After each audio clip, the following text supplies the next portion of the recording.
மாணவிகளின் கனவுகளும் அதற்காக நாங்கள் எடுக்கும் முயற்சிகளையும் இந்த சிறிய நிகழ்வின் மூலம் காண்போம்.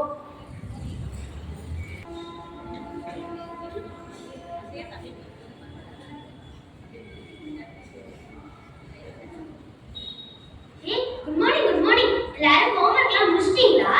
ஓ, முடிச்சிட்டமே. சரி சரி, நேத்து நைட்டு நான் ஒரு கனவு கண்டேன். என்ன கனவு? யானை முட்டுற மாதிரி கனவு கண்டேன். கோழி கொத்துற மாதிரி கனவு கண்டேன். டாக்டர் ஆகிற மாதிரி கனவு கண்டேன். நான் கலெக்டர் ஆகிற மாதிரி கனவு கண்டேன். டீச்சர் ஆகிற மாதிரி கனவு கண்டேன். டாக்டர், டீச்சர், கலெக்டர் கனவெல்லாம் நல்லதா இருக்கு. அது மாதிரி நம்ம நல்ல பிள்ளையாகவும் நல்லா படிக்கணும். நல்லா தெரியுமா? நாம நல்ல பிள்ளையாக தான் இருக்கோம். நாம நல்ல பிள்ளையா தான் இருக்கோம். சரி, அதை விட மிஸ் நேத்து ஒரு கதை சொன்னாங்களே, உங்க எல்லாருக்கும் ஞாபகம் இருக்கா? ஓ, ஞாபகம் இருக்கே. மிஸ் தத்துவஞானி சாக்ரடீஸை பத்தி சொன்னாங்க. ஏய் நித்யஸ்ரீ, அந்த கதையை நீ கொஞ்சம் எல்லாருக்கும் சொல்றியா? நம்ம எல்லாரும் கேட்கலாமா? ஓ, கேட்கலாமே. சொல்றேன். சாக்ரடீஸை பார்க்க ஒரு மாணவன் இருந்தானா. அந்த மாணவன் ஒரு கேள்வி கேட்டானா. என்ன கேள்வி? மாணவன் என்பவன் எப்படி இருக்க வேண்டும் என்று கேட்டான். அதற்கு சாக்ரடீஸ், மாணவன் என்பவன் கொக்கு மாதிரி, கோழி மாதிரி, உப்பு மாதிரி, கடைசியாக உன்னை போலவும் இருக்க வேண்டும் என்றார். எனக்கு ஒண்ணுமே புரியலையே, கொஞ்சம் தெளிவா சொல்றியா நித்யஸ்ரீ?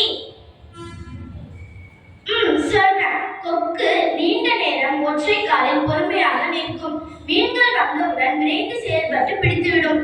அதே போல நாமும் வாய்ப்பு கிடைக்கும் போது அதை பயன்படுத்தி அரிய செயல்களை செய்ய வேண்டும் என்றார் சாக்ரடீஸ். என்ன ஃப்ரெண்ட்ஸ், புரிஞ்சுச்சா? ஓ, புரிஞ்சுச்சே.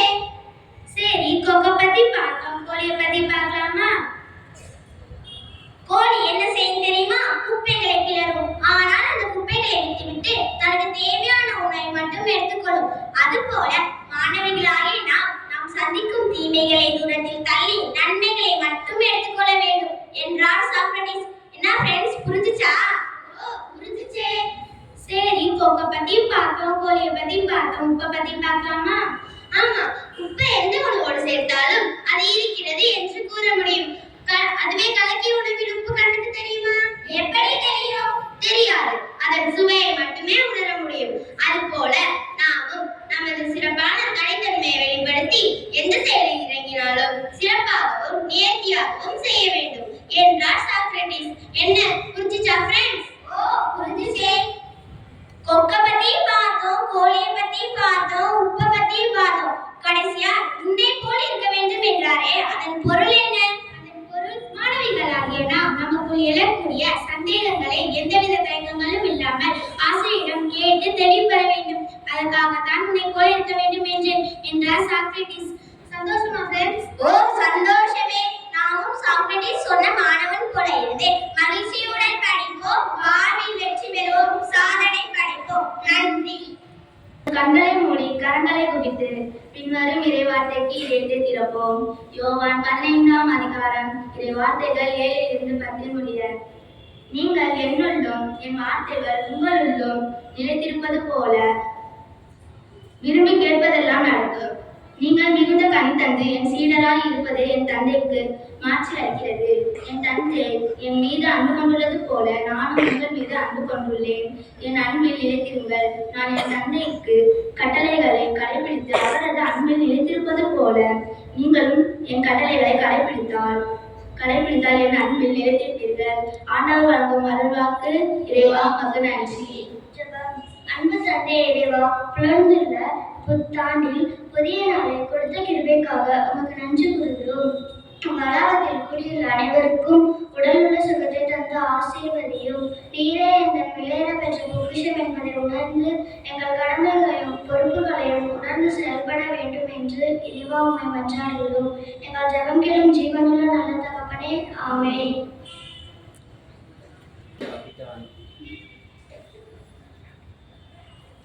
சின்ன மனுஷனுக்குள்ள பெரிய ஆண்டவர் வந்தா பெரிய பெரிய அற்புதங்கள் நடக்கும். ஓ வெள்ளத்துக்குள்ள தேவ வல்லவர் வந்தா உன்னை கொண்டு எல்லாம் நடக்கும். சின்ன மனுஷனுக்குள்ள பெரிய ஆண்டவர் வந்தா பெரிய பெரிய அற்புதங்கள் நடக்கும். ஓ உள்ளத்துக்குள்ள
சாதிக்கலாம்.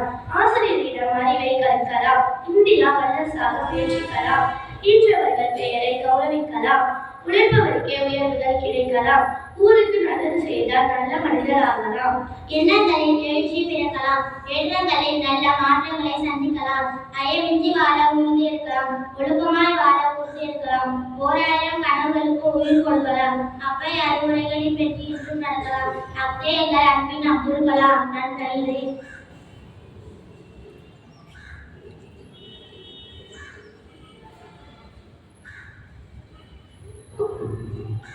இன்றைய முக்கிய செய்திகள். இஸ்ரோவின் 100வது ராக்கெட் இன்று விண்ணில் பாய்கிறது.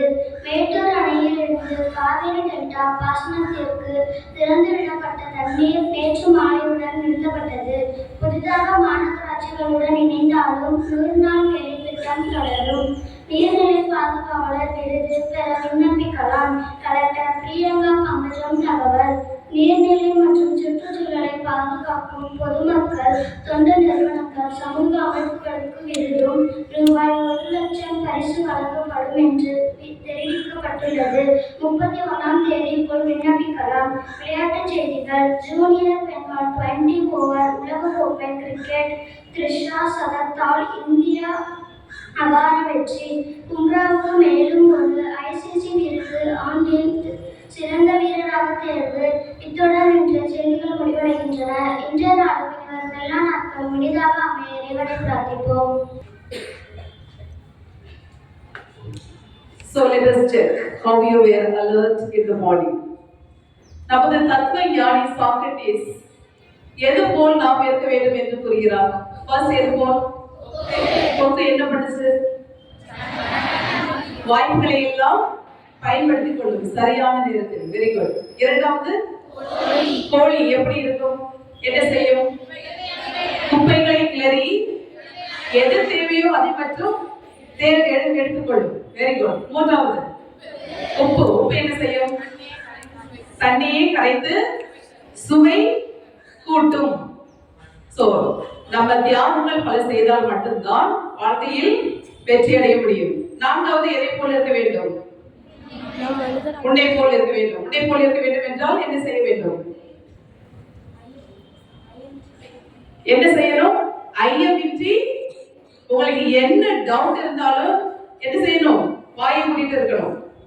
அப்படிதானே? கேள்வி கேட்க வேண்டும். ஏன், எதற்கு, எப்படி அப்படின்னு கேட்டா மட்டும்தான் நீங்க யாரா மாற முடியும்? அறிவாளி இல்ல, ஞானியா மாற முடியும். அதனாலதான் சாக்ரட்டிஸ் என்ன சொல்றாங்க எல்லாரும்? தத்துவ ஞானி. அவர் கூறும் இன்னொரு பொன்மொழி என்ன என்றால், யார் ஒருவன் எனக்கு எதுவுமே தெரியாது என்று நினைக்கிறானோ அவன் தான் உண்மையான ஞானி. ஆனா ஒரு சில பேர் நம்ம எப்படி காட்டிக்கிறோம்?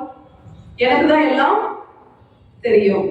சோ அப்போது ஞானியா மாற முடியாது. யார் ஒருவர் எனக்கு எதுவும் தெரியாது என்று நினைத்து அதிகமாக படிக்கிறார்களோ அவர்கள் தான் உண்மையான ஞானி என்று யார் கூறுகிறார்? தத்துவ ஞானி சாக்ரட்டிஸ். நம்ம தப்பி கிடையாது. யார் அவரு? தத்துவ ஞானி. ஓகே. சோ அவரை போல் நாம் இருக்க வேண்டும் என்றால் எனக்கு எதுவும் தெரியாது என்று நினைத்து நம் ஆசிரியர்கள் கூறும் பொன்மொழிகள், பெற்றோர்கள் கூறும் பொன்மொழிகள் எல்லாவற்றையும் கேட்டு விட்டுவிடாமல் என்ன செய்யணும்? Very good. வாழ்க்கையில் செயல்படுத்த வேண்டும். சரியா? செயல்படுத்துவீங்களா? எக்ஸாம் டைம்ல காலையில வந்த உடனே ஸ்கூல் எப்படி இருக்கும்? ஸ்கூலுடைய அட்மாஸ்பியர் எப்படி இருக்கும்? அமைதியா என்ன சத்தம் மட்டும் கேட்கும். ஆனா இப்ப என்ன நடக்குது? படிப்பை தவிர எல்லா சத்தமும் கேட்கும். நீங்க ஞானிகளா இல்லை மற்ற கேள்விக்குறிகளா? சிந்தியுங்கள், வாழ்க்கையில் செயல்படுங்கள். மிக அருமையான சிந்தனையை கொடுத்த 6E மாணவிகளுக்கு நமது பாராட்டுகள். Good morning, teachers and students. God bless each one of you. Have a very good day. Good morning, teachers. Good morning, teachers. School song.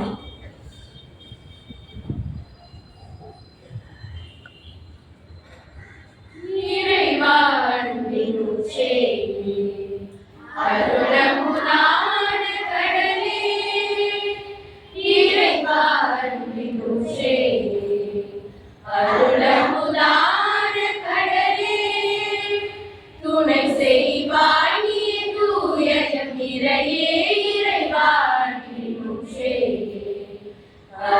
அருளமுதான கடலே மெய்யாம் பண்பும் பாரில் நிலைத்திட மெய்யாம் பண்பும் பாரில் நிலைத்திட அளவிலா கல்வி அனைவரும் பெற்றிட அளவிலா கல்வி அனைவரும் பெற்றிட இறைவா அன்பின் முச்சேரி அருளமுதான கடலே வாய்மையும் தூய்மையும் மனதில் பொருந்திட வளமாய் கல்வியை வையகம் பெற்றிட வாய்மையும் தூய்மையும் மனதில் பொருந்திட வளமாய் கல்வியை வையகம் பெற்றிட தாயன பேரிடும் நைமிகு பள்ளி தாயன பேரிடும் நைமிகு பள்ளி தூய